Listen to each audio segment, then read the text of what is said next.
So we're just talking to Coach Keesaw, and obviously there's been a focus about Austin and Kaysen and numbers and whatnot, but he says it's a great problem to have. You can't bracket them. You can't. There's so many guys you can use it.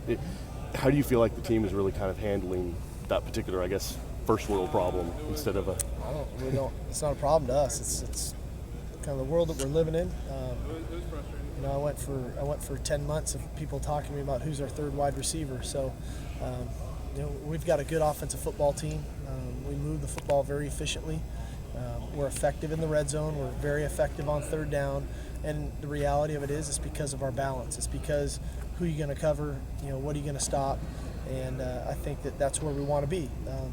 For those guys, I'd love for them to have a big game or 2 or 3 here coming forward, but so much of what we do is dependent upon what the defense gives us, and then we operate accordingly, and so does the quarterback, and so that won't change moving forward. And it looked like the enthusiasm and energy at the end of practice there. It looked like they're doubtful as far as hangover. No, they've been awesome, and I just told them that. I'm glad you guys saw it, because I definitely saw it, and I thought their energy was awesome today. Their enthusiasm for practice, their competitive nature when it was offense versus defense periods was tremendous. Did Sean and Hauli yesterday talked about maybe some over-anxiousness on the defense's part to maybe do a little more than they needed to try to make plays? Was that apparent when you broke things down? I don't know necessarily how apparent it was just looking at the film. Sometimes some of that stuff is internally, and that's one of the big things you try to guard against in a ball game that potentially could be a big game, and guys trying too hard or wanting to make a play rather than doing their job and allowing plays to come to them. So we obviously, if they're feeling that, we obviously have still some work to do in that maturation process of understanding it's the same game no matter who the opponent is. A lot of the view from the outside is that spread up-tempo offenses are fast-paced, but how critical is a running back that can handle the load and establish that run game? Well, I think just the running game in general is huge. It's for us, I don't know how everybody else operates, but for us, so much of what we do comes off of our running game, and we're just fortunate we have a guy in Bishop that can handle that load. If Bishop weren't able to do that, we would use more running backs and give them more opportunities. But he's so good, he's so durable, he's so well conditioned, his mental toughness is unparalleled, that he's just able to carry the ball in the high 20s, even into the 30s, and still look fresh doing it in the fourth quarter. Does it feel like second half, or almost like a new season now with half the season gone? We've been talking that way, Ken. I've been preaching that to the team about this is the second half of the season. This is the start of the third quarter.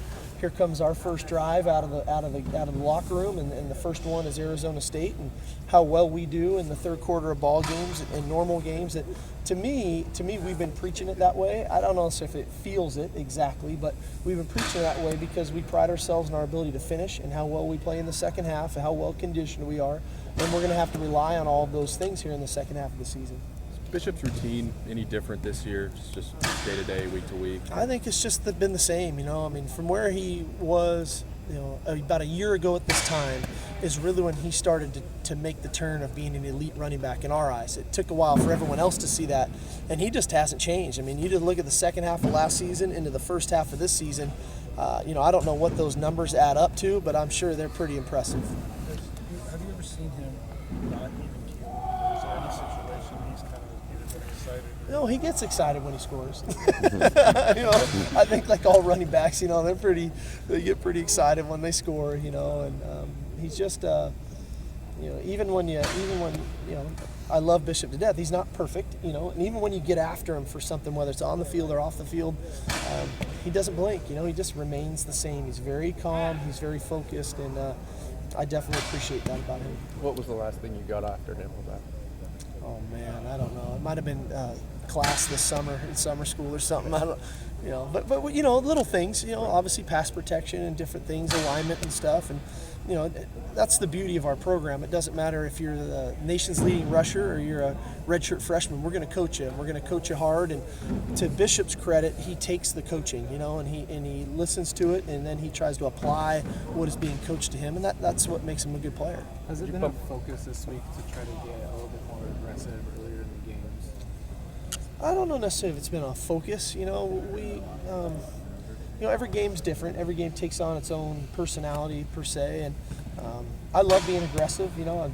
you've been around me for years. I mean, I love taking our shots and doing those things, but they need to be calculated, or you put yourself in jeopardy of being behind in the downs and facing second and third and longs, and that makes it difficult for us. And we really focus on being efficient and converting third downs and extending drives and putting a wear and tear on the defense from a conditioning standpoint. So, but we'll take our shots and we'll be calculated. Sometimes we call shot plays and it doesn't appear to be a shot play because the ball doesn't get thrown that way. So we'll still continue to be aggressive.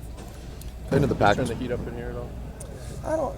I don't know how. I don't think there is heat, but Okay. you bring in 100 big sweaty guys, I guess it heats up, just kind of naturally. I was going to say Pac-12, playing the Pac-12 is no easy load, but, these past 3 games, the stretch, what do you say to the team as, as far as their psyche goes going into the third, Arizona State down in the desert there? Is there some... I think that the overall message is for us to understand we're a good football team, and we're good because we prepare really well, we practice great.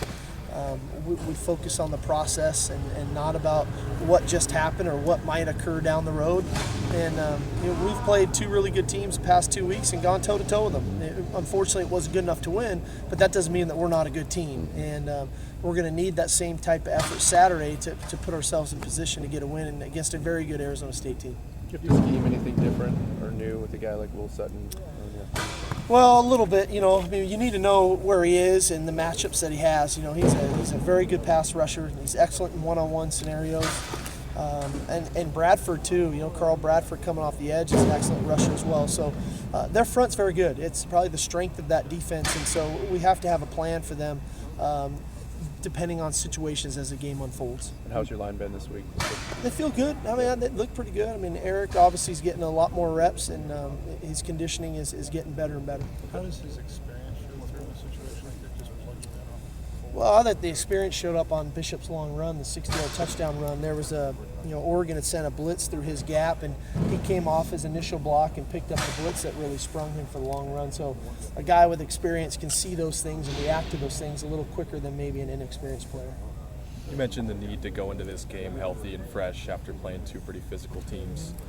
Do you manage anything differently during the week to make sure that happens? Or? No, we really haven't. I've just been monitoring the team. And again, if I would have felt like yesterday or today our energy wasn't great or we weren't flying around, I may have backed off them a little bit. But they appeared just in really good spirits. We appeared fast today. And tomorrow, naturally, Thursdays are a little bit lighter for us anyway. So we're in good shape. Just playing, Oregon prior to this game, does that kind of play into your hands a little bit, kind of having come off of that, the speed, the offense that they run, and then at Arizona State, and they're running the same thing? I don't. It shouldn't matter. We face it every day. Our defense sees up tempo. We go as fast as we can go every single day. So I don't think that should be a factor for us. So do you like the idea of maybe going goods versus goods, maybe even the rest of the year, depending on how effective it's been? We naturally do it every day in practice, and it's just based on some of the offenses that we might see moving forward. We can do more of it because of the similarities between the offenses and the defenses, but we still have to have our scout periods, our service periods, to make sure our guys are getting the looks that they're going to see on Saturday. So there's a real balance there. I love the opportunities when we get to do it because I think the speed of it, the intensity of it, the enthusiasm of practice really gets ramped up. It seems like the assistants that I've talked to, they all really appreciate it and would love to try to do Yeah, that they as much love as it. possible. They love it. I think you get the best out of your players, because if they don't perform in that period, the guy across from them is going to beat them. It's different when it's scripted and it's a scout period. When it's goods on goods, you have to perform, and so it really pushes guys to their elite levels of performance. Can you give us an update how Darrell Daniels is adjusting over at tight end? He's not doing bad. He, it's a work in progress, obviously. The pass game is the real strength for his right now. The run blocking and pass protecting is obviously the biggest area of needs of improvement. But for him, the willingness is there, which is great, and he's definitely working on it. Good. Thanks, Coach. Okay, guys. Have a great day. You too.